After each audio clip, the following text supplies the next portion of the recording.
आज के टाइम में फ्रीलांसिंग तो हर कोई करना चाहता है, लेकिन क्लाइंट, प्रोजेक्ट या फिर लीड कहाँ से लेके आनी है, इसको लेके बहुत सारी कंफ्यूजन रहती है। और बहुत से लोगों को प्रोजेक्ट मिल भी जाते हैं तो वो बहुत कम बजट के होते हैं, और ऊपर से क्लाइंट इतनी बार कॉल करता है कि और वो कोई दूसरा काम कर भी नहीं पाते। एक तो वो बहुत मुश्किल से उस प्रोजेक्ट से प्रॉफिट बना रहे होते हैं, और ऊपर से क्लाइंट बार बार कॉल, व्हाट्सएप, ईमेल करके और ज़्यादा परेशान कर देता है। तो इस वीडियो में हम लोग समझेंगे कि अगर आप फ्रीलांसिंग कर रहे हैं तो आपको किन किन चीज़ों का ध्यान रखना चाहिए, नए क्लाइंट आप कैसे ऑनबोर्ड कर सकते हैं, लीड कैसे जनरेट कर सकते हैं, वो भी बिना किसी हैवी बजट की, यानी कि बिना किसी हैवी बजट के फेसबुक या गूगल पर ऐड रन किए हुए। नमस्ते आप सभी को, मेरा नाम है अंकित और इस वीडियो में हम बात करने वाले हैं फ्रीलांसिंग के बारे में। तो बने रहिए पूरी वीडियो में हमारे साथ।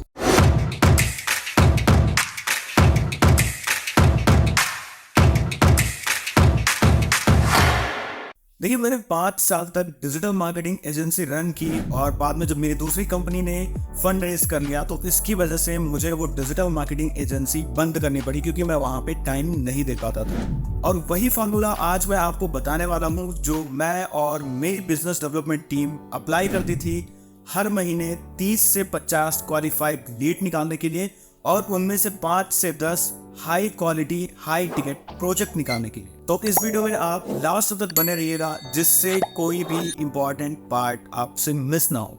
देखिए, सबसे पहले आपको ये ध्यान देना है कि फ्रीलांसिंग स्टार्ट करने से पहले आपको एक स्पेसिफिक इंडस्ट्री सेलेक्ट कर लेनी है।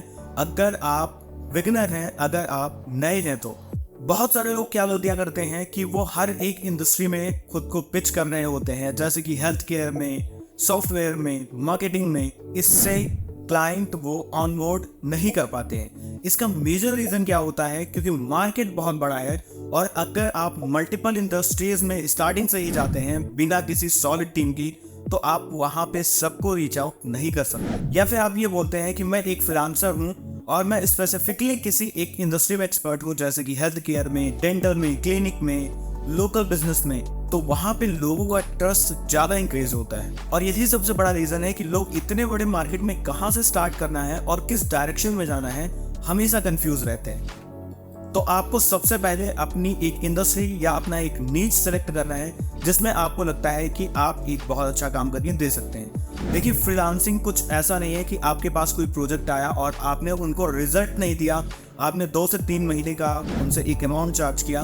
अगर आप ये करते हैं तो आप लॉन्ग टर्म में कभी भी सस्टेन नहीं कर पाएंगे, क्योंकि नॉर्मली आजकल ऐसा देखा जाता है कि बहुत से ऐसे एसईओ एक्सपर्ट आते हैं जो कि बोलते हैं कि आपकी वेबसाइट को 4 महीने, 5 महीने, 6 महीने में रैंक करवा देंगी, और आपसे वो पर कीवर्ड 2000 या 3000 INR चार्ज भी करते हैं, लेकिन लास्ट में आप एंड अप करते हैं बिना किसी रिजल्ट की। तो अगर आप सेम प्रोसेस फॉलो करने जा रहे हैं तो लॉन्ग टर्म में आप कभी भी सक्सेस नहीं हो सकते हैं। अगर कोई क्लाइंट या कोई कंपनी किसी फ्रीलांसर को ढूंढ रही है या किसी एजेंसी को ढूंढ रही है, तो इसका मतलब ये होता है कि उनको चाहिए रिजल्ट, और अगर आप रिजल्ट ला के दे सकते हैं तो वो आपके लिए एक लॉन्ग टर्म रिलेशन बन सकता है और रेगुलर अर्निंग का सोर्स बन सकता है। तो इसकी वजह से आपको स्पेसिफिक नीच पे, स्पेसिफिक इंडस्ट्री पे ध्यान देना है और अपनी एक्सपर्टीज जमानी है। इसके बाद लीड जनरेशन के लिए जो मैं पर्सनली यूज करता था वो था कोल्ड ईमेल, और एक बहुत पावरफुल टूल है। यूज करते हैं तो उस टाइम पे गूगल से स्क्रैप किया हुआ डेटा यूज करते हैं, जो कि हमें कभी नहीं करना चाहिए। देखिए, गूगल पे जो डेटा, जो ईमेल लिस्ट अवेलेबल होती है वो पब्लिक डोमेन में होती है, और वो आपके जैसे हजारों लाखों लोगों के पास होती है जो कि उनको रेगुलर ईमेल करते रहते हैं, जिसकी वजह से क्या होता है कि आपके जैसे 1000 ईमेल उनकी इनबॉक्स में पड़े होते हैं और वो लास्टली किसी का भी ईमेल ओपन नहीं करते हैं। तो इसकी वजह से वहां से आपको कन्वर्जन कभी नहीं आएगी।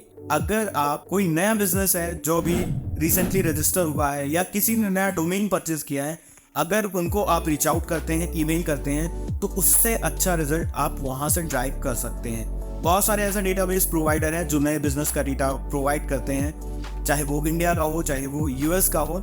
इसकी मैं और ज़्यादा जानकारी डिस्क्रिप्शन में दे दूंगा, अगर आप चाहें तो वहां से जाके एक बार चेक कर सकते हैं। इसके अलावा आपको नॉर्मल जीमेल अकाउंट कभी भी ईमेल सेंड करने के लिए नहीं यूज़ करना चाहिए।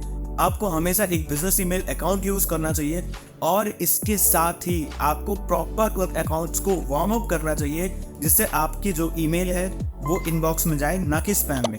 तो ये कंप्लीट एक प्रॉपर प्रोसेस होता है कोल्ड ईमेल का। ये इतना सिंपल नहीं है कि आपने गूगल से डेटा स्क्रैप किया और नॉर्मल अपनी जीमेल आईडी को यूज़ करके उनको एक नॉर्मल सा जो रैंडम टेम्पलेट होता है कि we are providing SEO services और समथिंग लाइक दैट, आपने उनको सेंड कर दिया और आगे से रिवर्ट आ जाएगा।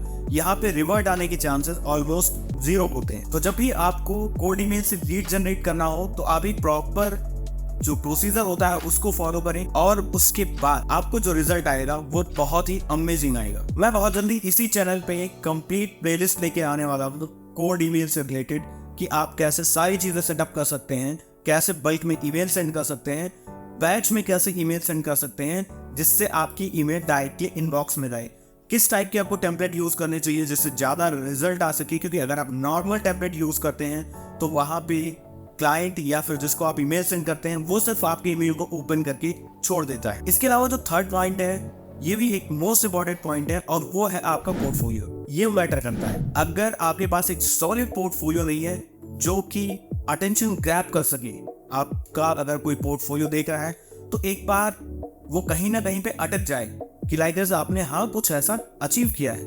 तो आपका जो पोर्टफोलियो है वो बहुत ही अट्रैक्टिव और बहुत ही अच्छा होना चाहिए, सॉलिड होना चाहिए। अगर आपने नया बिजनेस स्टार्ट किया है या अगर आप फाइनेंसिंग में नए हैं तो उसकी जगह पे आप जो रिसेंटली प्रोजेक्ट आपने किए हैं उसको आप शेयर कर सकते हैं। इसके साथ की स्टडीज भी आप शेयर कर सकते हैं। और इसके अलावा वीडियोस बनाना बिल्कुल भी ना भूलें। अगर आप एक नए फ्रीलांसर हैं तो आपको अपने स्किल्स के बारे में, जिन पॉइंट्स पे आप काम कर रहे हैं, जिन पर्टिकुलर फील्ड में आप काम कर रहे हैं, उनके बारे में प्रॉपर वीडियो बनाना ना भूलें। अगर आप यूएस मार्केट प्लेस टारगेट कर रहे हैं तो आपकी वीडियो इंग्लिश में होनी चाहिए। अगर आप सिर्फ इंडिया में टारगेट कर रहे हैं तो आपकी वीडियो हिंदी में होनी चाहिए। तो ये लैंग्वेज आप अपने अकॉर्डिंग एडजस्ट कर सकते हैं। लेकिन अगर आप एक नए फ्रीलांसर हैं तो आपको ये स्टेप जरूर फॉलो करना चाहिए, क्योंकि मोस्टली जो नए फ्रीलांसर्स होते हैं वो ये नहीं करते। उन्होंने सिंपल एक अपना रिज्यूमे बना दिया और उसके अलावा एक सिंपल सा उन्होंने अपना पोर्टफोलियो बना दिया और वही शेयर करते रहते हैं। देखिए, आपके जैसे किसी एक क्लाइंट को और भी बहुत से लोग अप्रोच करते हैं, तो आपको सिंपल सा उनसे अलग दिखना है, उनसे डिफरेंस दिखना है। अगर आप क्रिएटिव नहीं दिखते हैं तो सेम आपकी ईमेल इनबॉक्स में भी जाएगी तो भी उसके बाद वो ट्रैश फोल्डर में पहुंच जाएगी। इसके अलावा अगर आप गूगल ऐड या फेसबुक ऐड के लिए पिच कर रहे हैं तो इसमें आपको सबसे ज्यादा ध्यान देने वाली बात यह है कि अगर रिसेंटली आपने कोई कैंपेन रन किया है तो उस पे एक डिटेल्ड आर्टिकल जरूर होना चाहिए। अगर आपकी अपनी वेबसाइट नहीं है तो आप एक कैनवा से ताकि बहुत ही इजीली पीडीएफ क्रिएट कर सकते हैं और उस पीडीएफ में आपको वो सारी डिटेल्स इंक्लूड करना चाहिए,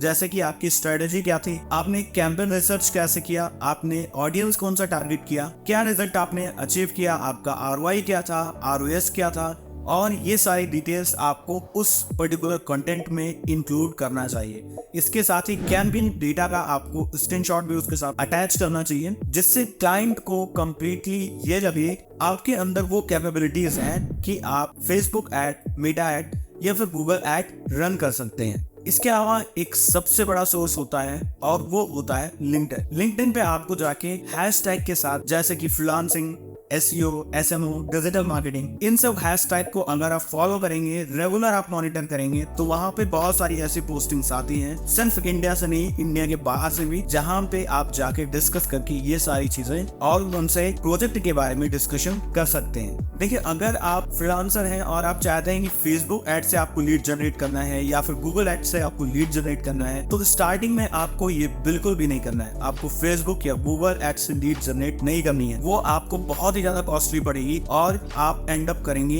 एक बड़े लॉस के साथ। स्टार्टिंग आपको सबसे पहले कोल्ड ईमेल से करनी चाहिए, जो कि एक बहुत ही सॉलिड मीडियम है। अगर आप प्रॉपरली कोल्ड ईमेल को फॉलो करते हो, जो गाइडलाइन होती है, क्योंकि देखिए कोल्ड ईमेल में और स्पैम में बहुत ज्यादा डिफरेंस नहीं होता। आप थोड़ी सी पॉलिसी वायलेशन करते हो और आपका मेल कोल्ड ईमेल से स्पैम हो जाता है। तो अगर आप माइनर मिस्टेक समझ जाते हो, इसके साथ ही आपका जो स्पैम डिलीवरी रेशियो है, रिपोर्ट है, अगर ये सारी चीजें टाइम टू टाइम चेक करते हो, जैसे कि अगर आप गूगल पे जाओगे तो गूगल का पोस्ट मास्टर टूल है जो आपके ईमेल को एनालाइज करके बताता है कि आपकी ईमेल ईमेल का डिलीवरी रेशियो कितना रहा है और इसके साथ ही कितने लोगों ने आपकी ईमेल को रिपोर्ट किया है। ईमेल टेम्पलेट आपका प्रोफेशनल होना चाहिए और फुटर में आपको अनसब्सक्राइब का लिंक इंक्लूड करना चाहिए, जिससे आपकी ईमेल और ज्यादा ऑथेंटिक लगती है। फर्स्ट कोल्ड ईमेल जब भी आप सेंड कर रहे हो तो कभी भी आपको अपना पोर्टफोलियो, रिज्यूमे या वेबसाइट लिंक को इंक्लूड करने की कोई जरूरत नहीं है। अगर आप ऐसा करते हैं तो हो सकता है आपकी जो ईमेल है वो